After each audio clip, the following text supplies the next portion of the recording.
नमस्कार दोस्तों, मैं विनय दुबे मुंबई से। हिंदुस्तान में मुसलमान, इस्लाम एक ऐसी चीज है, एक ऐसी वस्तु हो गई है जिसके वजह से पूरा राजनीतिक उसके आसपास घूमता है। मुझे कभी कभी समझ में नहीं आता कि अगर ये इस्लाम और मुसलमान भारत में ना होता तो ये भारतीय जनता पार्टी वाले बेचारे भिखमंगे तो भूखे मर गए होते। आजकल जिसको देखो मोबाइल उठाता है और इस्लाम को खत्म करने की बातें करता है। एक भड़वा अभी ताजा ताजा पैदा हुआ है जो अपने आप को हिंदू मंदिर का महंत कहता है, लेकिन उसकी वास्तविकता आज मैं आपको बताता हूं और एक खास तोहफा उसके लिए मैंने बनाया है जिसकी घोषणा मैं इस वीडियो में करने जा रहा हूं। तो कृपया पूरी वीडियो जरूर देखें और उन भड़वों तक, खास तौर पे गाजियाबाद के उन भड़वों तक जरूर पहुंचाएं, क्योंकि उनका बाप विनय दुबे अब उस भड़वे को दीपक त्यागी, अरे दीपक त्यागी तो आप जानते नहीं होंगे, उसका जो असली नाम आप जानते हैं वो है यति सरस्वती, वो जो भी नंद है, बकचोद नंद, उसको हम उठा के अब लाने वाले हैं, क्योंकि आज उसको एक तोहफा मैंने भेजा है। आशा करता हूं बहुत जल्द आप लोगों को पता चल जाएगा। लेकिन ये जो दीपक त्यागी जो अपने आप को यति नरसिंहानंद सरस्वती बतलाता है, ये वही दीपक त्यागी है जिसके घर के अंदर उसके दादा, उसके बाप कांग्रेस के पदाधिकारी रहे हैं। आज जिस कांग्रेस को ये पानी पी पी कर गाली देता है, उसी कांग्रेस के पैसे से इस भड़वे ने विदेश जाकर पढ़ाई की, विदेशों में अय्याशियां की और वापस आने के बाद जब कुछ कर न पाया, सोचिए इतनी बड़ी बड़ी डिग्री होने के बावजूद ये भिखमंगा हिंदुओं को बेवकूफ बनाकर महंत बनकर उन्हें लूटता है। लूटता कैसे है सोचिए। पूरी जिंदगी इसके घर पर ये जो निवाला खाता था वो कांग्रेस का था, क्योंकि इसके दादा, इसके बाप कांग्रेस की कमेटी में पदाधिकारी थे। और आज यही भड़वा उसी कांग्रेस को गाली देता है जिसकी पूरी जिंदगी इसने रोटी खाई है। यहाँ तक तो ठीक था, ये खुद भी भोसड़ी वाला समाजवादी पार्टी के कोई पद पर रह के अपने गाजियाबाद में त्यागी समाज को एकजुट करता था और उसने देखा कि ये सब बकचोदी करके कुछ होने वाला नहीं है। इसकी औकात, भले ये विदेश में पढ़ा था, लेकिन इसकी औकात एक साधारण सी नौकरी करने की नहीं थी। तो इसे समझ में आया कि देश में अब हिंदुत्व का नारा चल रहा है, तो चलिए हिंदुओं को ही बेवकूफ बनाया जाए। अगर कोई कुत्ता सड़क पर, खुजली वाला कोई कुत्ता, सड़ा हुआ कोई कुत्ता मुसलमान की तरफ मुंह करके भौंक भी दे, तो ये जो भारतीय जनता पार्टी के अंधभक्त हैं और सो कॉल्ड अपने आप को हिंदू के ठेकेदार समझते हैं, ये उस कुत्ते को अपना बाप घोषित कर देंगे। उसका डीएम ऑफिस में जाके सर्टिफिकेट बना लेंगे कि ये जो कुत्ता है इसने मुसलमान को भौंका है, आज से यही मेरा बाप है। ये ले जाके अपनी माँ से मिला देंगे कि मम्मा ये देखो हमारे नए बाप आए हैं, इसका स्वागत किया जाए। ये इसलिए मैं कह रहा हूँ कि ये भोसड़ी वालों का कोई जात धर्म और दीन धर्म नहीं होता है। जो भी मुसलमानों को गाली दे देगा, ये उसे अपने कंधे पे बिठा के अपना बाप बना के घोषित करके पूरा ब्रह्मांड घूमेंगे। आज से कुछ दिन पहले दिल्ली दंगा कराने वाले कपिल मिश्रा इनके बाप हुआ करते थे। आज ये दीपक त्यागी नाम का नया भड़वा जो आया है वो इनका बाप बन के घूमे पड़ा है। और भोसड़ी के यति नरसिंहानंद सरस्वती, जो भी तेरा नाम है, इतना भोसड़ी वाला नाम है तेरा, समझ में नहीं आता है। तो सुन बेटा, तू इस्लाम खत्म कर देगा।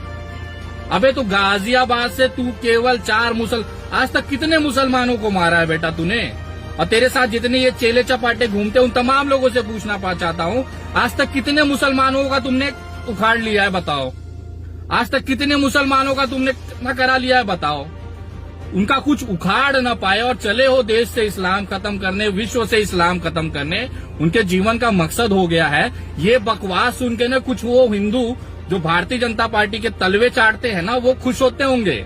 ये भारत का नागरिक खुश नहीं होता ये चीजों को, क्योंकि बचपन से ये देश की आत्मा जो रही है वो सेक्युलरिज्म रही है, धर्म निरपेक्षता रही है, पंथ निरपेक्षता रही है। यहाँ पे हिंदू, मुस्लिम, सिख, ईसाई सारे लोग एक साथ रहते हैं और भाई भाई हैं। तुम चाहे जितना भौंक ले, तुम्हारा हश्र जो है ना वही होने वाला है जो एक पागल कुत्ते का होता है। उसको उठा के पिंजड़े में डालेंगे और वहां तू भौंकते रहे दिन भर, कोई दिक्कत नहीं है। और दूसरी सबसे गजब की चीज बताना चाहता हूँ कि ये दीपक त्यागी के ऊपर राष्ट्रीय कानून, सुरक्षा कानून की मांग हमने माननीय बॉम्बे हाई कोर्ट से की है, मुंबई उच्च न्यायालय से की है और उस पर बहुत जल्द सुनवाई होने वाली है। पूरे देश में इसके ऊपर FIR हुए लेकिन गिरफ्तारी नहीं हो पाती, क्योंकि हम समझ सकते हैं भारतीय जनता पार्टी की नफरत की राजनीति के लिए ये अग्नि का काम कर रहा है, तो भारतीय जनता पार्टी उसे बचाएगी ही। लेकिन संविधान अब वहां से तू न बच पाएगा बेटा। और तेरे जितने चेले चपाटे हैं ना जो कहते हैं खून की नदियां बहा देंगे, तो हमें अब देखना है तुम्हारी औकात कि कितनी खून की नदियां बहेगी जब इस बाबा को दीपक त्यागी का उनका जो कॉलर पकड़कर घसीटते हुए जेल में डाला जाएगा। हम देखना चाहते हैं कितनी खून की नदियां तुम बहाओगे। तुम्हारी औकात है, संविधान से बड़े हो तुम, कानून से बड़े हो तुम। और उन तमाम लोगों से पूछना चाहता हूं जो इनको संरक्षण देते हैं कि आपने अपने बाप की बपौती समझ रखा है देश को। ये देश चलेगा संविधान से, किसी के बाप की औकात नहीं है इस यतीनंद भड़वा दीपक त्यागी को जेल में डालने से रोक सके। और अब इसके ऊपर रासुका लगाया जाएगा, वो भी महाराष्ट्र में। हमने याचिका दाखिल की है और हमने आज तक जितनी भी याचिकाएं दाखिल की है वो सारी की सारी सफल रही हैं। बहुत जल्द इस भड़वे को घसीटते हुए महाराष्ट्र लाया जाएगा और इसे धर्मनिरपेक्षता का, वो मोहब्बत करने का पाठ सिखाया जाएगा।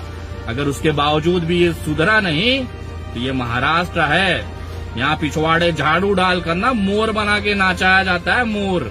और अब इस बाबा का नंबर है, ये जो ढोंगी बाबा है ना, ये ठीक वैसा ही है जैसे आसाराम थे और राम रहीम थे। इन्होंने केवल भावनाओं से खेला और अपनी तिजोरियां भरी। इनको लगता है कि हर कोई नागरिक बेवकूफ होगा, इनके चंगुलों में फंस जाएगा, तो हर कोई यहाँ पे क्या नहीं है। तुम बनाते होंगे किसी को, लेकिन अब नहीं बनेगा कोई भी यहाँ पर। तो अब तेरा नंबर आ गया है बेटा। खूबसूरत से जितना दिन खा पी सकता है खा ले, संवैधानिक तरीके से। ना तुझे गाली देंगे, ना तुझे मारेंगे, ना तुझे कुछ ना करेंगे।